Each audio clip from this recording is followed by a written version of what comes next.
Hi, and thanks for joining the Central Bucks Push-Ups for Charity Challenge. This is going to be a great event to help raise money for the Wounded Warrior Project and to help you compete against other businesses and organizations in the Central Bucks area. Because we're both raising money and holding a competition, I thought it was important for everybody to understand what counts as a push-up when it comes to Saturday, April 16th at North Branch Park. We're going to have two alternatives for push-ups. You're going to be able to do the push-up the full military way, or you'll be able to do a knee push-up. For the purposes of fundraising, we're not going to be particularly picky about what your form looks like.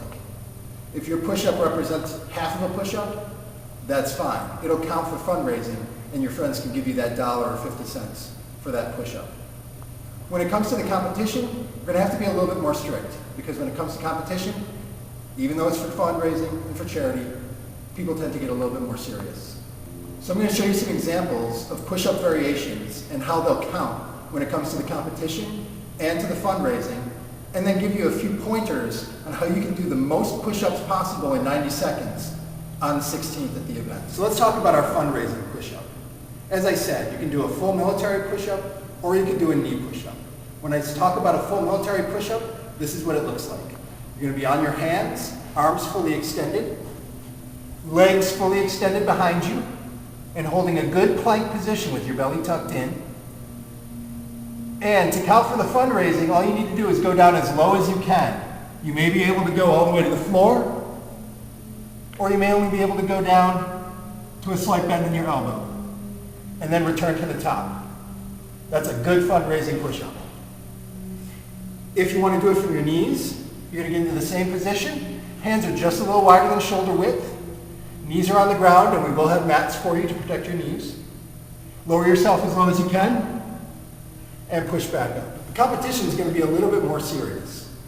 When it comes to the competition, we're going to ask you to hold a 90-degree bend in your elbow at the bottom of the push-up, whether you're doing a full push-up or you're doing a knee push-up. This is the depth that you need to go to. Strike your good starting position, arms extended, hands just wider than shoulder width. Lower down to a 90-degree bend in your elbow, and then full extension at the top. That's a good competition push-up. If you choose to do the knee push-ups, here's the stipulation. The knee push-up only counts as half a push-up for the purposes of the competition.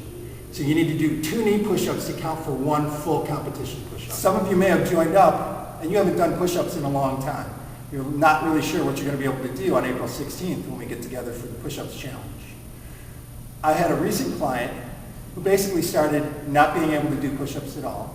She began doing 1 on the first day, 2 on the second, 3 on the third, and to the point she got up to being able to do 16 push-ups in a row.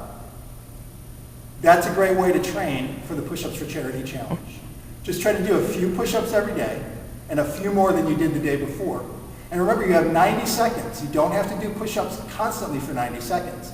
You can do them for 20 seconds and rest for 10 and start again for 20 and rest for 10. Do as many as you can because the cause is great and you're doing a great thing for the Wounded Warrior Project. Remember, it's a great fundraising event. It is a competition, but please have fun with it and get stronger as you train for the big event on April 16th.